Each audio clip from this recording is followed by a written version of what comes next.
Hello, and welcome to the digital transformation in the fourth industrial revolution. I'm Brandon Jarina, and I'm a partner within IBM iX, where I help banks reimagine experiences, embrace change, and accelerate their digital transformations. To introduce this panel discussion, I'd like to share our point of view on how consumer banks are adapting to the next normal by accelerating their own digital transformations.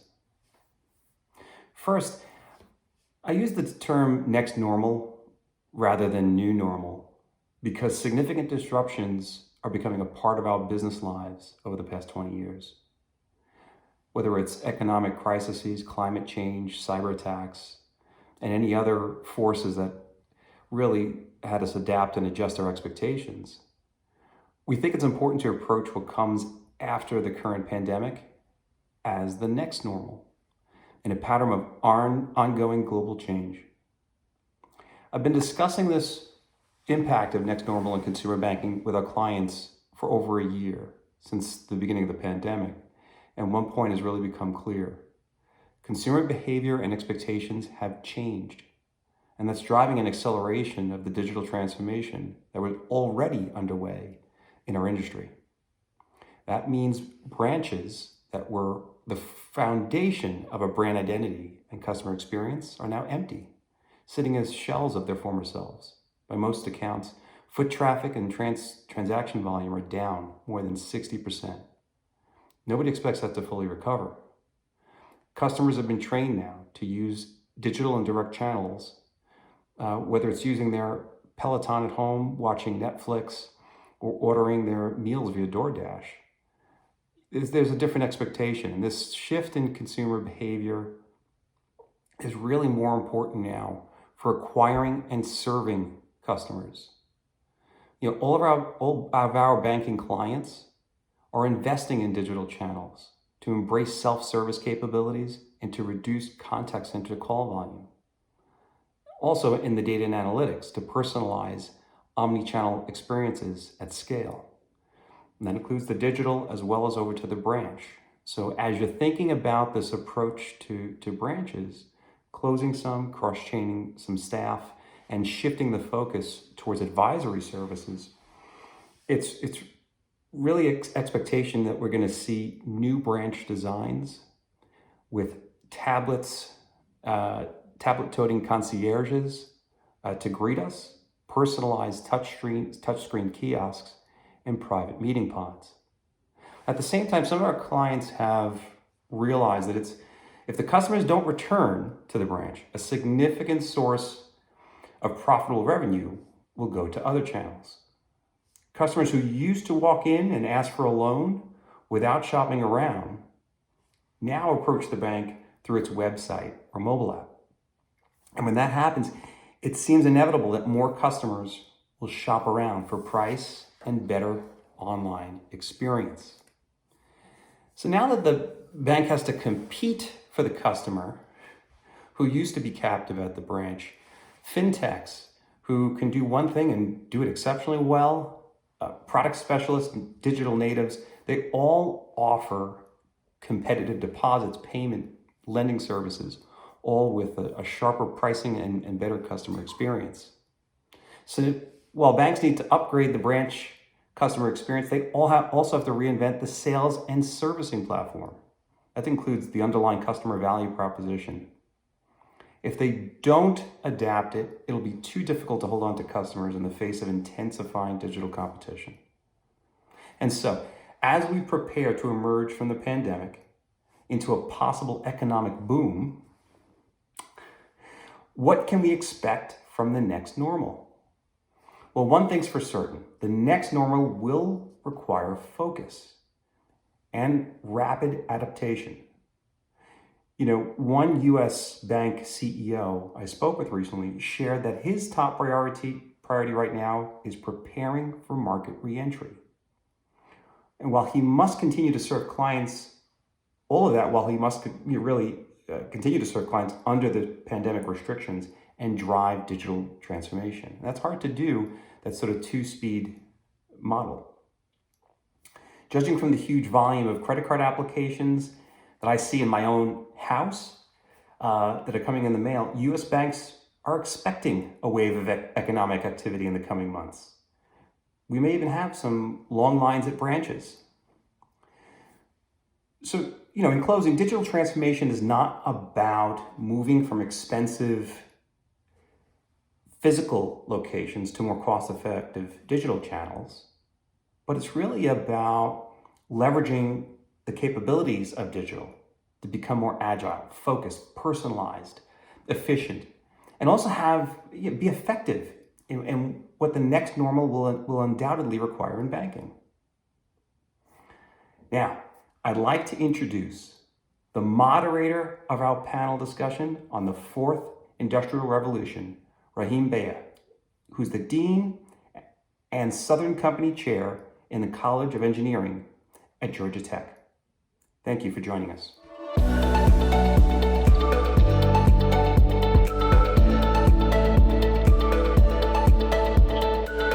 All right, so welcome to the Digital Transformation in the Fourth Revolution panel. I am Rahim Beyah. I am the Dean of Engineering at Georgia Tech, and I'm also a co-founder of an industrial security company called Fortified Logic. I am here with four outstanding panelists. I'm excited to be here with these colleagues to talk truly about Industry 4.0 and about this revolution that we're in the midst of. So I want to ask our panelists, maybe start with Bryce, if you can give us your background and anything else interesting you'd like to say as we get started.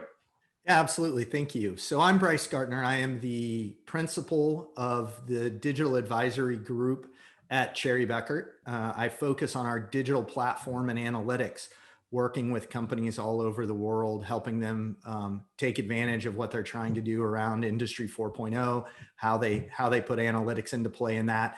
I'm also an adjunct professor at the Fuqua School of Business at Duke University, where I teach data visualization and analytics, and ultimately have been around the space of analytics and data in two different capacities, really, as a chief marketing officer, as a chief information officer, and then put those two things together 12 years ago in a company that got acquired by Cherry Bekaert last February. So that's a little bit about me, and pass it back to you. Perfect. Stephen.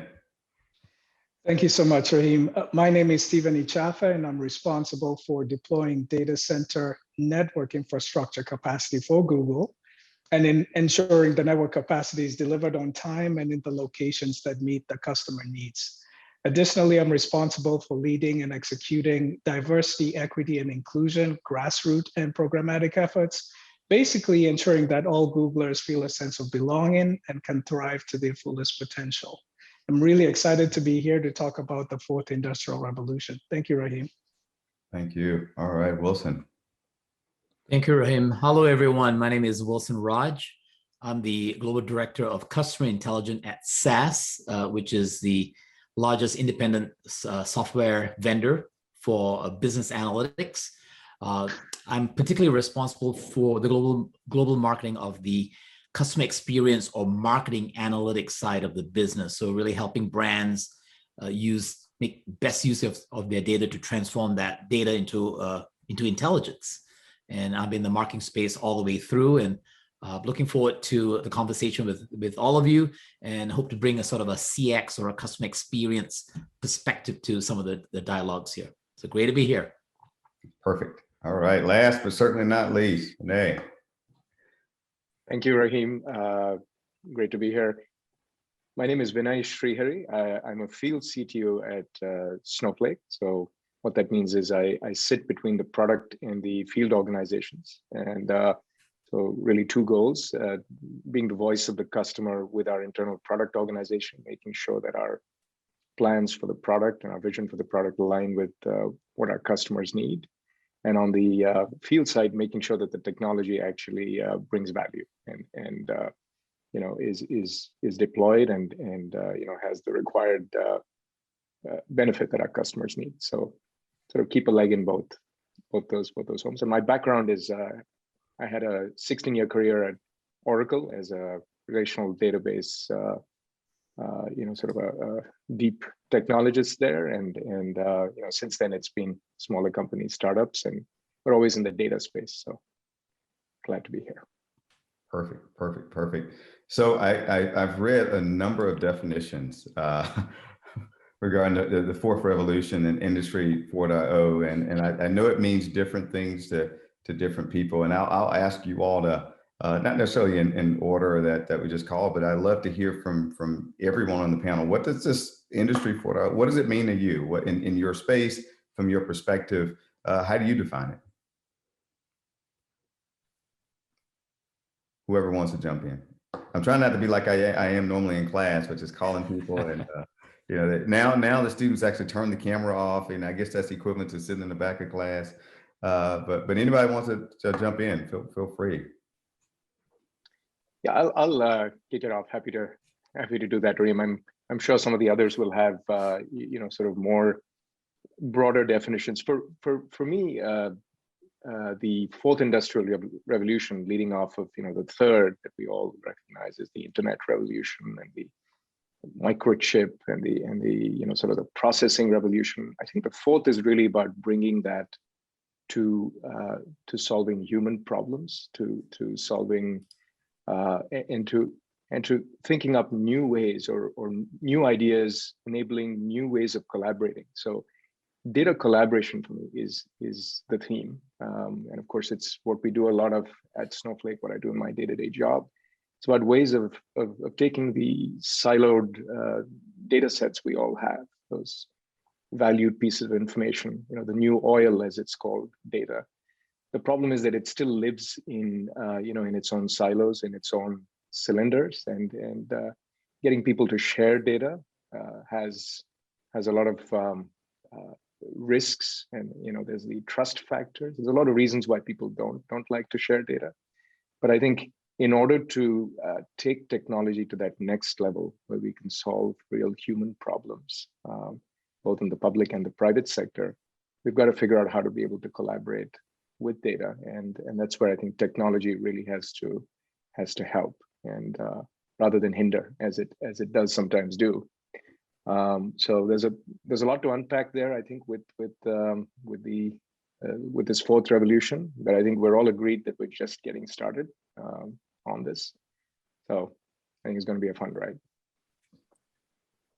Perfect. Yeah, I would agree with that. I think it's definitely a continuation of the story, right? And I think in our title of the panel session has got two gigantic, I would say, buzzwords, right? There's digital transformation, which is in and of itself, entire. I mean, you ask 100 people, you'll get 100 definitions, which are probably correct, right? Same thing with 4IR. So I think if you put the two together, you get this double whammy. But the way I would think about it is that they are connected. Digital transformation is fueled by data, as Vinny talked about, to really achieve three broad things, right? One is just completely change the way organizations are dealing with their constituents, whether it's a customer or a citizen or a patient, right? So customer experience is one element, and data fuels that. The other one is some kind of operational excellence, efficiencies, new ways of executing, new ways of measuring, and so on. And the last one is a combination of the two, which is really new business models.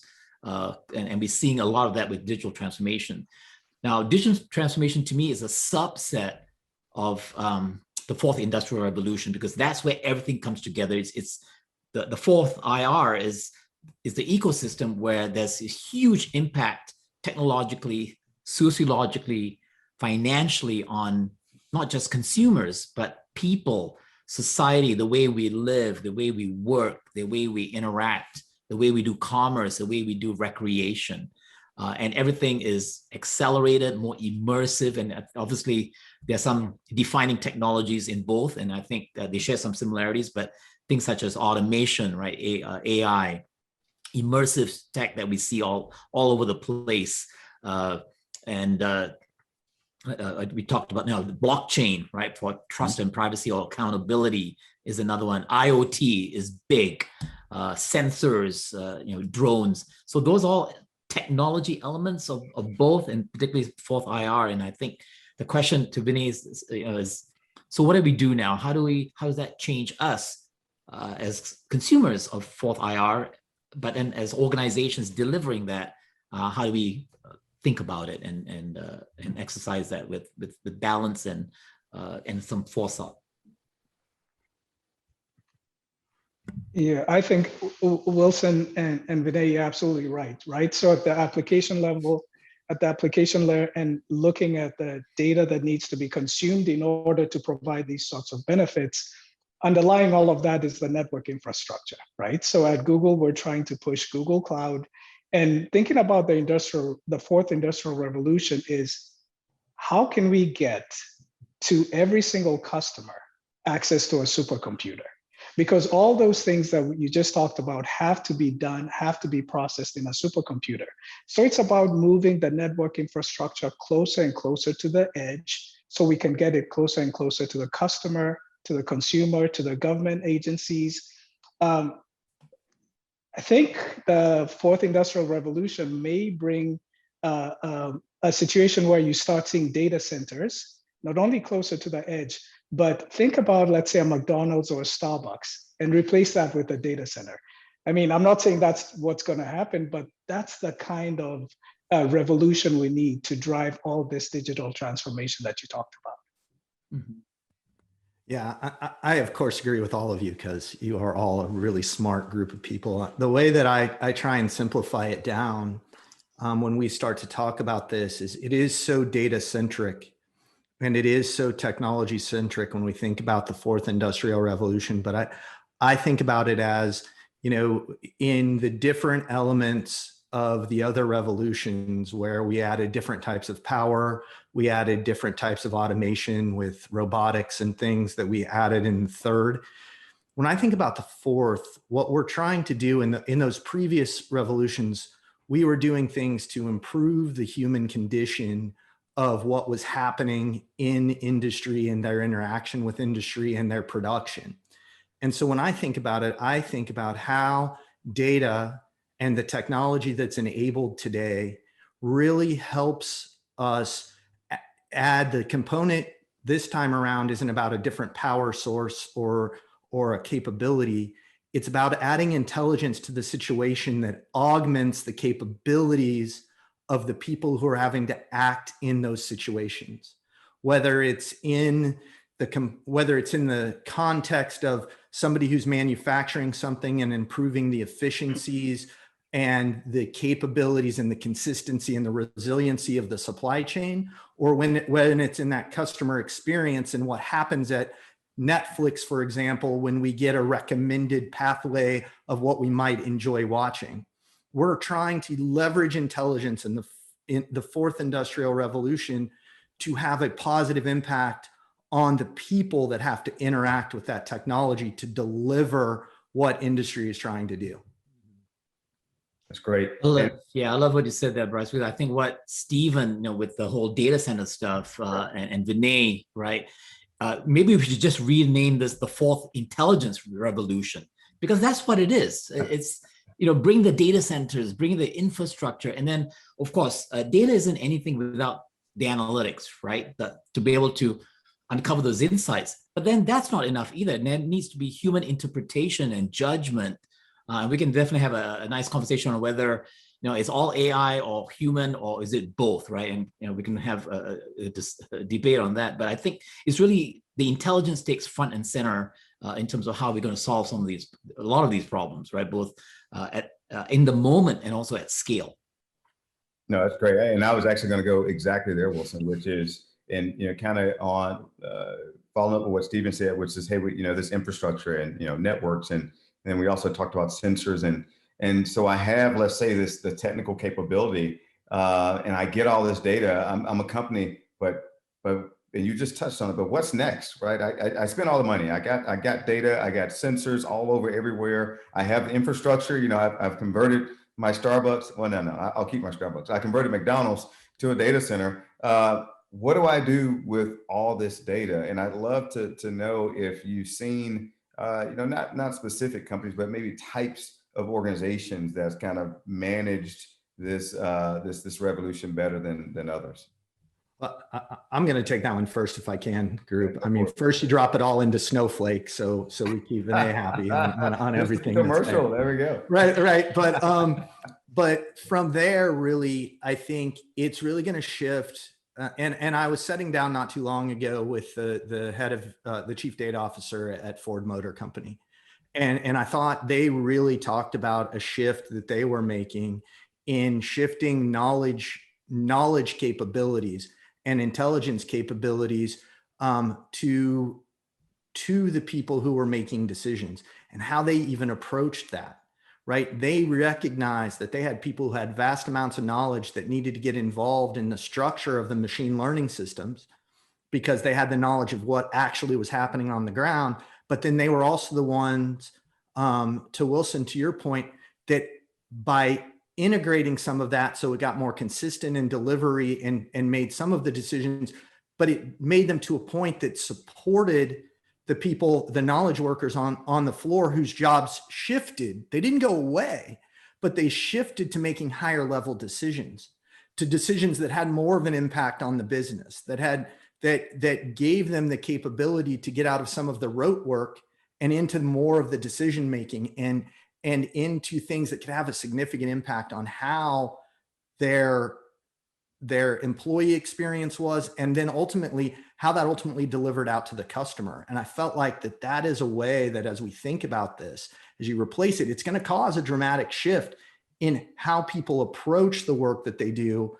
I'm not necessarily a believer in it's going to replace all of this work, but it's going to elevate the work as we phase through adding these intelligent components to all phases of business. And we put people closer in touch with that data in a way that they can ask smarter questions of it because some of the rote stuff is already done.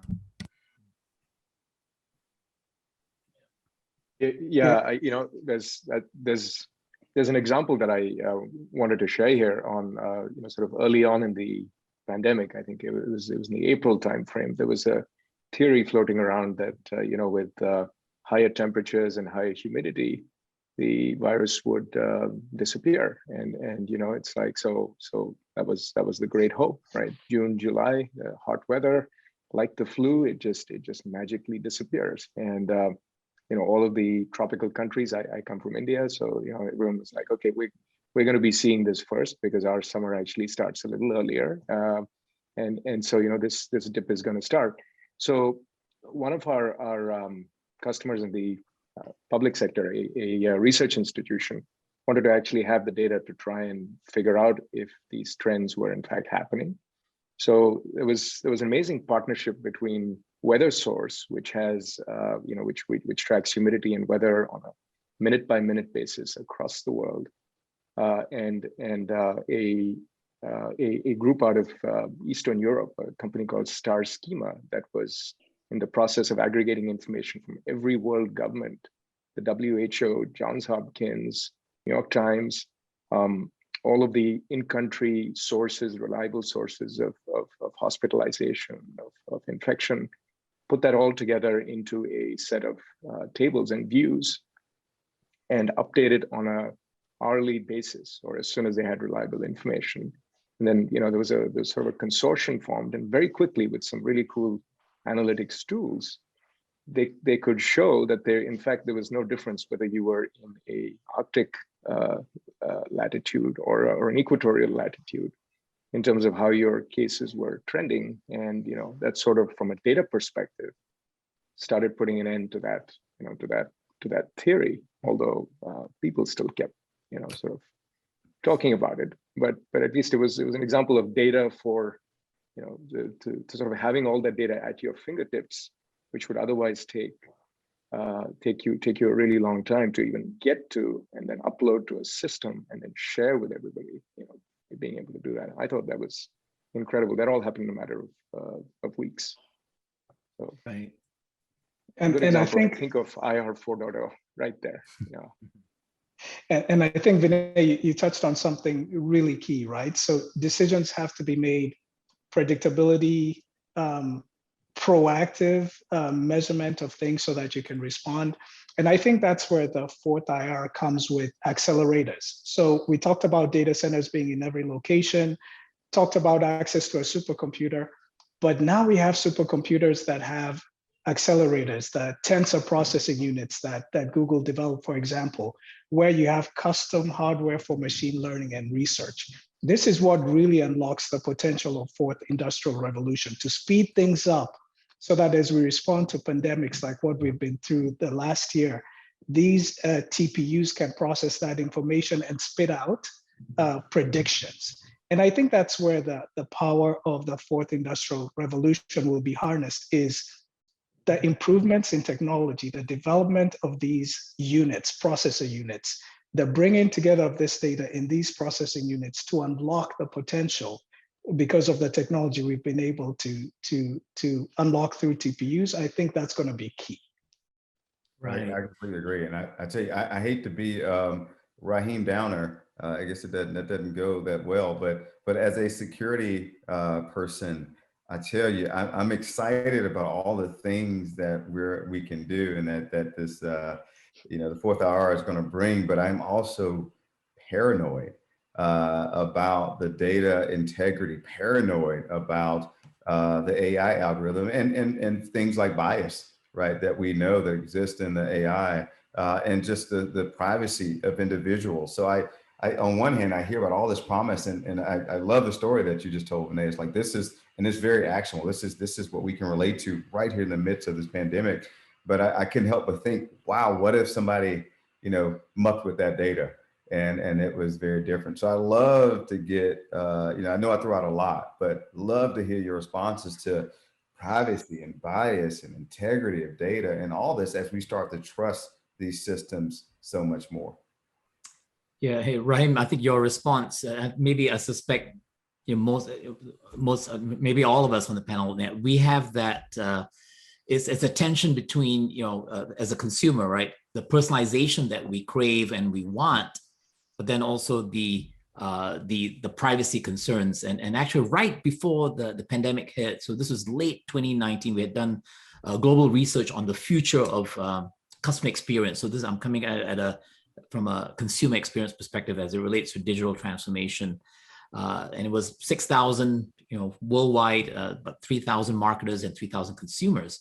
And one of the big themes, a couple of themes that came up, but one of them was this whole notion of digital trust. And 73% of the consumers worldwide said that they are absolutely afraid of the kinds of data that's being captured. So it doesn't matter if you're in Asia or North America or LATAM, that's kind of universal. And then, about 83% said that they would absolutely lose trust at the first instant there's some kind of a breach. So, I think this notion of, you're right, they have, to Stephen's point, we have all these processing units, huge chunks of data, which actually gives you that intelligence.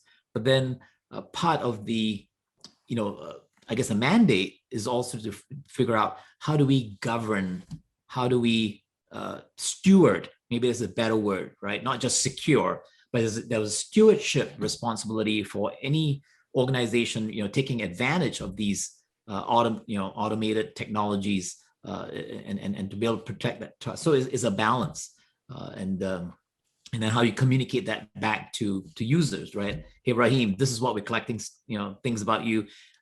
Here's a site where you can go audit. I see some brands doing that, not a whole lot, very few, where they're actually giving like a monthly statement of the data capture that you have. These are some very progressive companies in Europe and so on, because they have GDPR. Yeah. And you just look at it and say, yep, that's good. No, I don't want that. Imagine that, giving the power back to the consumer. So I think that's one of the elements. How do you do it though, in a way? I always think about, I always challenge my students and even my folks at my company, how do I build a system that my mid-70s mother will use? I mean, I would be annoyed with, I would be thankful that, I can go and look at my data as successful, I can decide to delete it. I could probably figure out how to do it. I would imagine most folks wouldn't. Or wouldn't be interested. So I like that idea, but I would think that we need to figure out, how do we even make that putting privacy back in our hands, how do you make that accessible, right? How do you make the average person even understand what that means?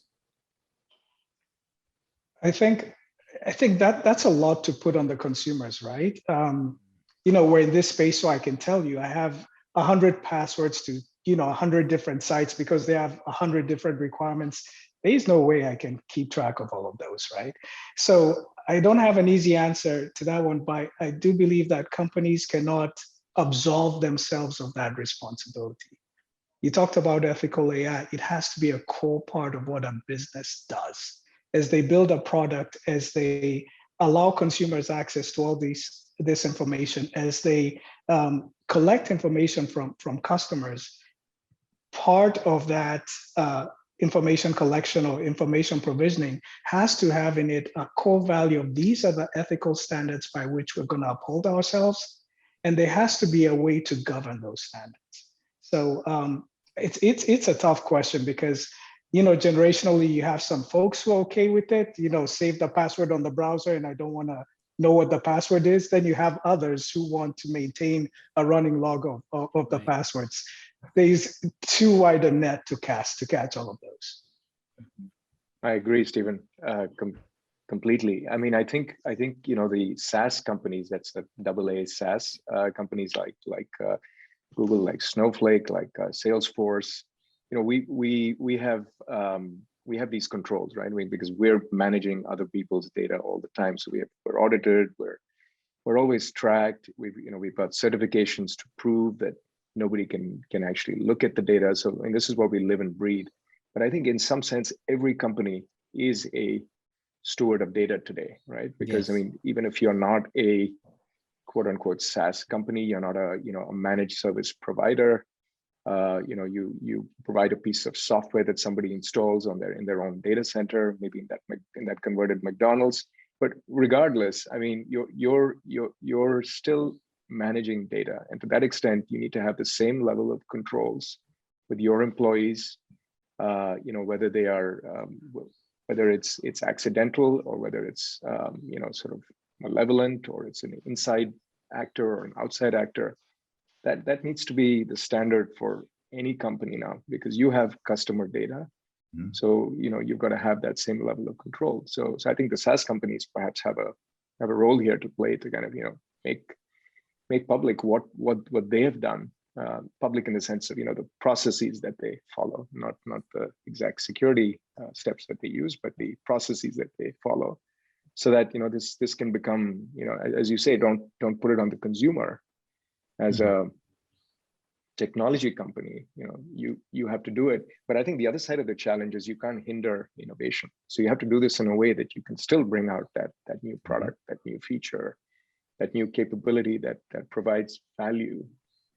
You can't hold that back with the fear of security.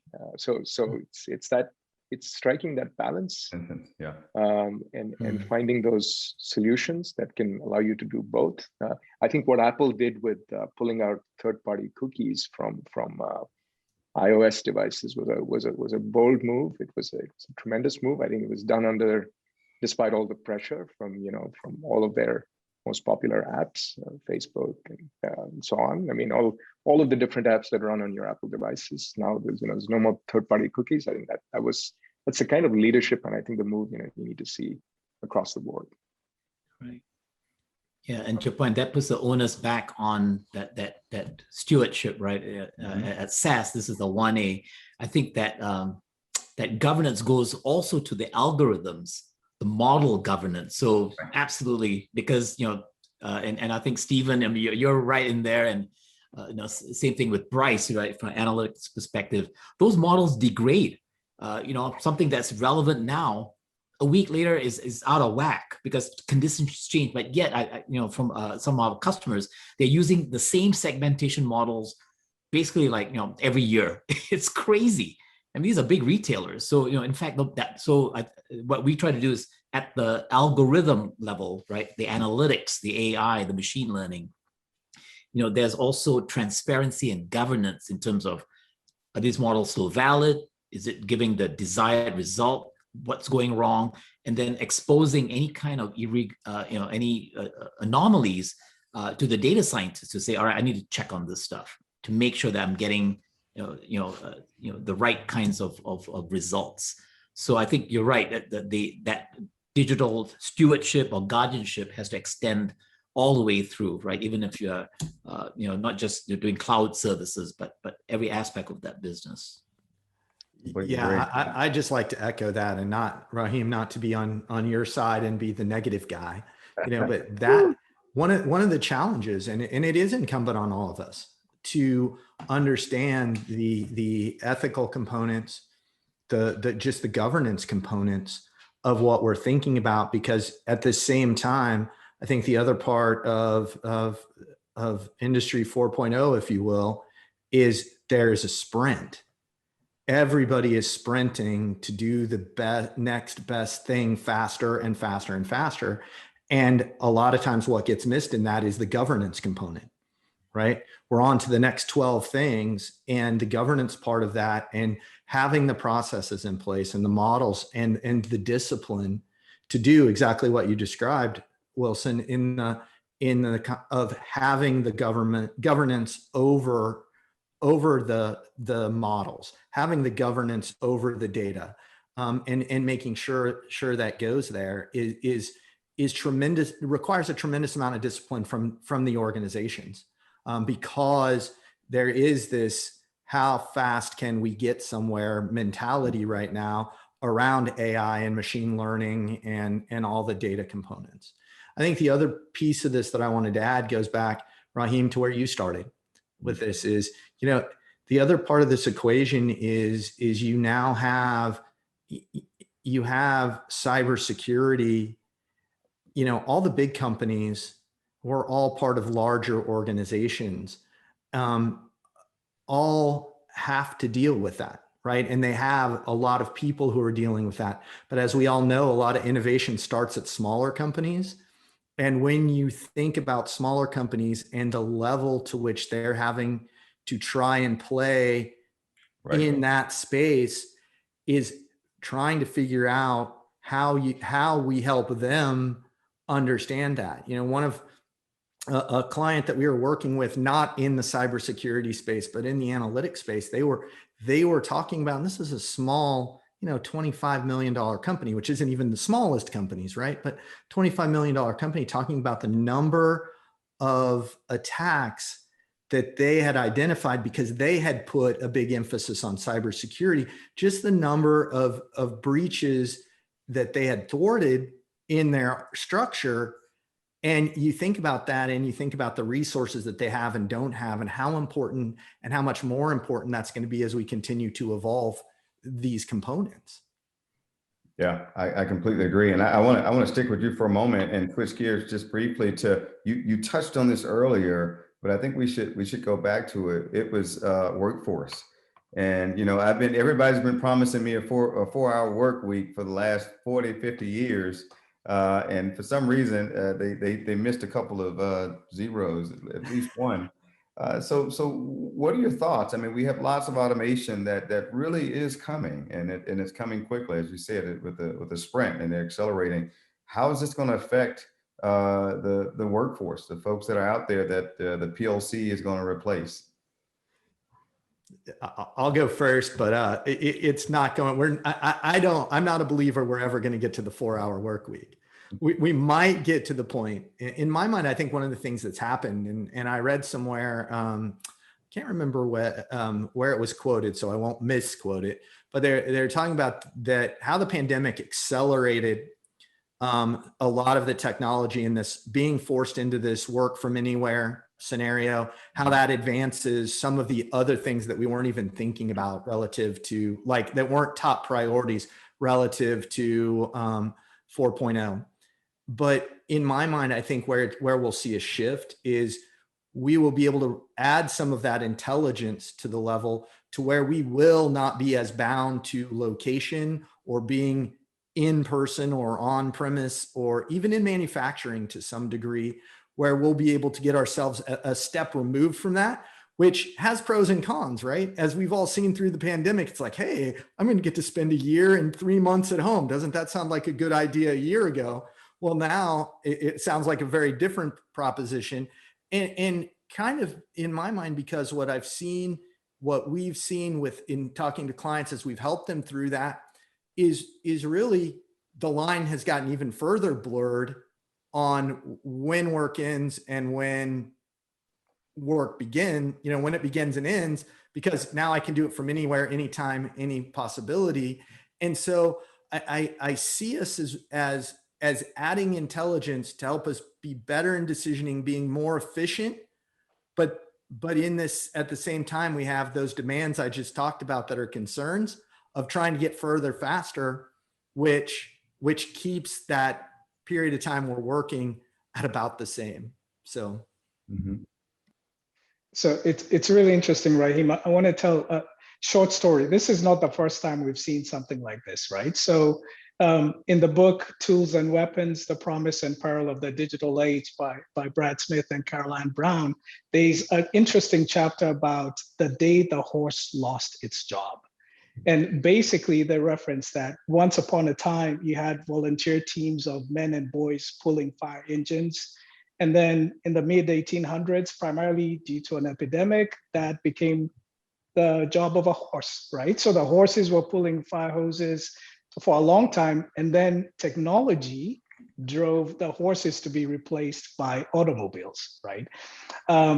So here's something interesting that happens. On one hand, you had farmers who depended on growing food for horses losing out on their livelihood. But on the other end of the spectrum, you had supply stores now selling tires and batteries. You had automobile assembly lines. You had repair shops, parking garages, a lot of direct outcomes of this revolution. Mm-hmm. But then there was also indirect outcomes, consumer credit, financial capital institutions, ad agencies, marketing agencies. So I think as we look at the fourth industrial revolution, I don't know that we'll get to the 4-hour week. And I'm fearful of the impact that it will have on consumers and companies and communities. But I do know one thing, I'm optimistic that we are really resilient and we're innovative enough to create new industries and jobs that we haven't even thought of. So I think it's going to be an interesting ride, let's just say that. No, that's right. That's right. Well, good. I do want to come to a close, but I'm gonna ask each panelist. I'm gonna make it tricky, just to be difficult. We talked about people, which is great, but I also want to, even if you can just touch on it briefly, if you care to, in like a closing brief statement, each panelist. What about organizations? I'd love to understand how organizations need to transform. So any kind of closing thoughts around that, I think would be really great, or anything else as we get started. And I'll see if I can go to Bryce, and maybe we will end in that same order, if that's all right. I'll ask Bryce if he can jump in and give a closing words of wisdom, and feel free to address my topic or not. This is why I love working with experts, because experts do whatever the heck they want to do. So it's totally up to you.